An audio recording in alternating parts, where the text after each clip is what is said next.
तो बोल रहे हैं कि अपने विभाग के बारे में बता ना दें, श्वेत पत्र जारी करें विभाग के बारे में।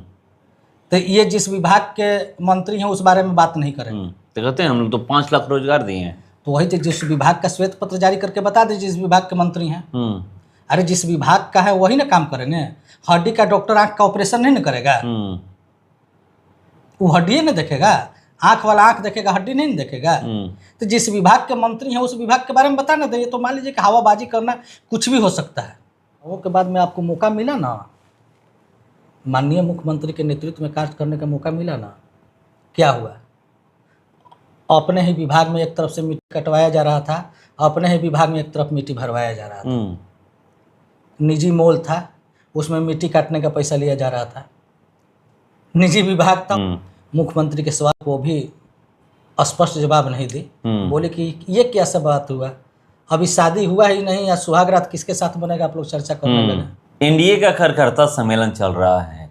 हर विधानसभा में एनडीए के वो तमाम जो बड़े लीडर हैं सभी पार्टी के, वो जा रहे हैं और अपनी बात जनता के सामने रख रहे हैं।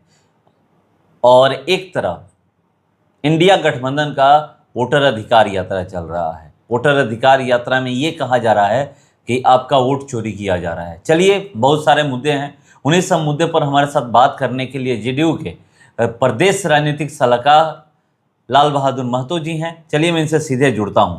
IBN सिविल भारत में आपका स्वागत है। चलिए, आपके साथ आप देखने वाले सभी दर्शकों का भी हार्दिक स्वागत है। एक तरफ आप लोगों का कार्यकर्ता सम्मेलन चल रहा है, जा रहे हैं, लोगों से मिल रहे हैं, अपनी बात रख रहे हैं कि 20 सालों में क्या हुआ है, कैसे बिहार में बदलाव हुआ है। वहीं पर तेजस्वी यादव, राहुल गांधी और मुकेश सहनी, दीपांकर भट्टाचार्य, तमाम वो इंडिया गठबंधन के बड़े नेता, अब तो अखिलेश यादव भी कल आरा में आए हुए थे, बड़े नेता ये कह रहे हैं कि आप लोग वोट चोरी कर रहे हैं। ये तो कोई मुद्दा नहीं न हुई। जहां राज्य में बात चलती थी या देश में बात चलती थी शिक्षा का, रोजगार का,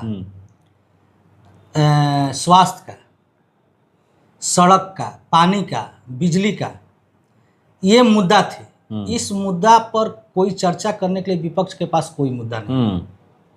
नीतीश कुमार ने इतिहास रच दिया है। रोजगार के मायने में पूरे देश में अव्वल, बिजली का आप स्थिति देख ही रहे हैं, सड़क की स्थिति देख रहे हैं, नल जल की स्थिति देख रहे हैं। जहां वर्षों पहले ग्रामीण क्षेत्रों में या जो भी राजकीय स्वास्थ्य केंद्र हुआ करते थे वहाँ पर कोई व्यवस्था नहीं थी, वहाँ डॉक्टर से लेकर दवाई तक की व्यवस्था है। जो सबसे निचले तबके के लोग हैं उनको टोला सेवक के माध्यम से, विकास मित्र के माध्यम से डायरेक्ट जोड़ा गया है। महिलाओं को जीविका के माध्यम से जोड़ा गया। हर परिवार में प्रत्येक महिला को 10,000 रुपया रोजगार के लिए देने के लिए माननीय मुख्यमंत्री ने घोषणा कर दी। सितंबर से ही मिलने वाला ये तो। और देखिए, सितंबर से मिलने की बात छोड़ दीजिए, मुख्यमंत्री नीतीश कुमार जी एक ऐसा नेता है कि काम पहले करते हैं, घोषणा बाद में करते हैं। बाकी नेताओं की आदत क्या है कि घोषणा करते हैं, वो कुछ होता जाता, काम नहीं होता है, काम होता नहीं है। तेजस्वी यादव बहुत सारी घोषणाएं किए हुए हैं कि अगर हमारी सरकार बनेगी तो हम ये करेंगे, माई बहन योजना के तहत 2500 रुपये देंगे, बिजली फ्री करेंगे, 200 यूनिट फ्री करेंगे, और 1500 रुपये पेंशन की बात किए हैं। बिहार के उप मुख्यमंत्री थे ना, जिस विभाग में तो उस विभाग में क्या किए? जिस विभाग के मालिक थे, स्वास्थ्य विभाग था, पीएचडी विभाग था, उस विभाग के बारे में बता दें कि ये किए क्या है। क्या रोजगार नहीं दिए उसमें? वही तो बोल रहे हैं कि अपने विभाग के बारे में बता ना दें, श्वेत पत्र जारी करें विभाग के बारे में।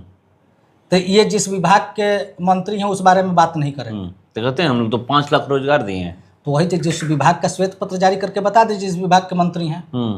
अरे जिस विभाग का है वही ना काम करे ना।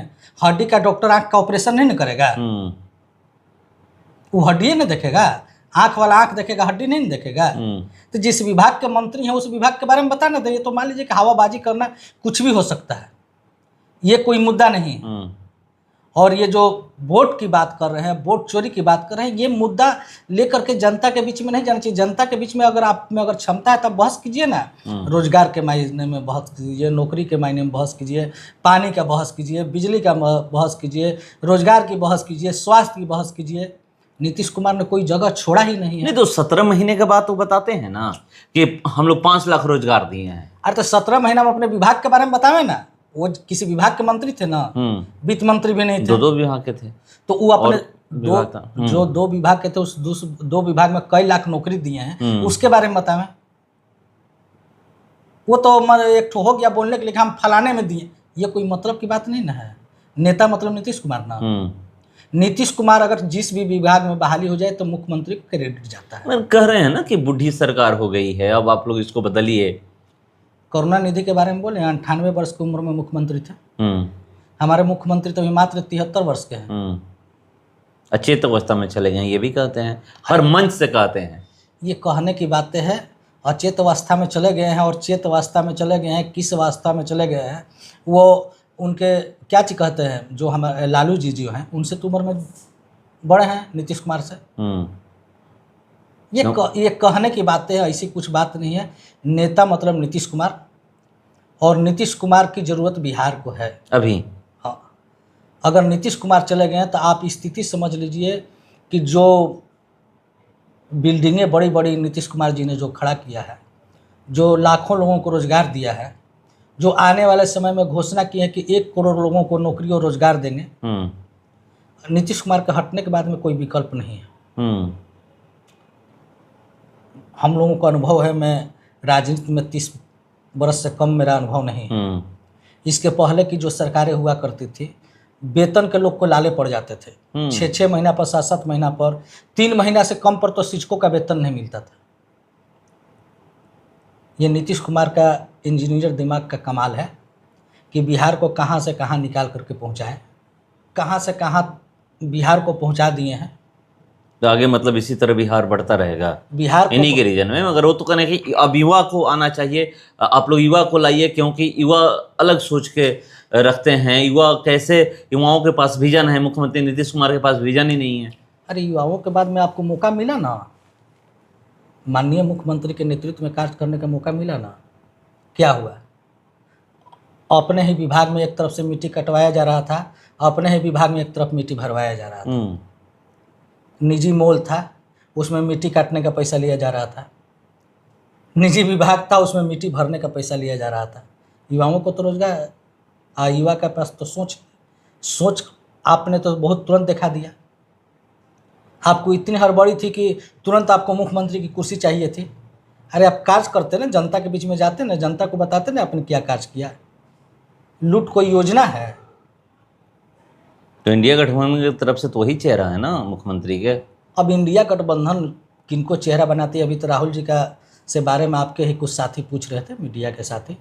राहुल जी ने इस पर कोई जवाब नहीं दिया कि मुख्यमंत्री का वो तो बोलते हैं कि राहुल गांधी जब इंडिया गठबंधन की सरकार बनेगी तो पीएम होंगे, प्रधानमंत्री का चेहरा होंगे। अरे तो राहुल गांधी के बारे में ये ना बोले हैं।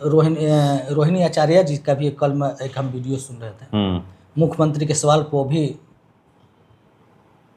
स्पष्ट जवाब नहीं दी। बोले कि ये क्या सब बात हुआ, अभी शादी हुआ ही नहीं, या सुहाग रात किसके साथ बनेगा आप लोग चर्चा करने लगे। वो भी इस बात से संतुष्ट नहीं है कि मुख्यमंत्री का चेहरा कौन होगा, इसलिए अभी इंडिया गठबंधन में क्लियर नहीं है कि मुख्यमंत्री का चेहरा कौन होगा। और बिहार और एनडीए गठबंधन में क्लियर है कि नीतीश का विकल्प नहीं है, फिर से नीतीश। तो देखिए, एनडीए गठबंधन में क्लियर है कि नीतीश कुमार का कोई विकल्प नहीं है। 2025 फिर से नीतीश का नारा के साथ ये लोग चुनावी मैदान में उतरने वाले हैं। और इंडिया गठबंधन की तरफ से अभी चेहरा फाइनल नहीं हुआ है कि तेजस्वी यादव ही होंगे या कौन होंगे, ये बता रहे हैं। आप बयान सुन लीजिए, कह रहे हैं कि चाहे वो राहुल गांधी का बयान हो या फिर रोहिणी आचार्य जो कि खुद उनकी बहन है, उनका बयान हो। आप सुन लीजिए, उसके बाद आपको पता चल जाएगा। मगर एनडीए में क्लियर है। देखते हैं कि क्या होता है। कि जो लोग दावा कर रहे हैं कि हमारी सरकार बनेगी तो हमारी बनेगी, इस बार बिहार की जनता किसकी सरकार बनाने जा रही है। फिलहाल इसको इतना ही, बने रहिए हमारे साथ। नमस्कार।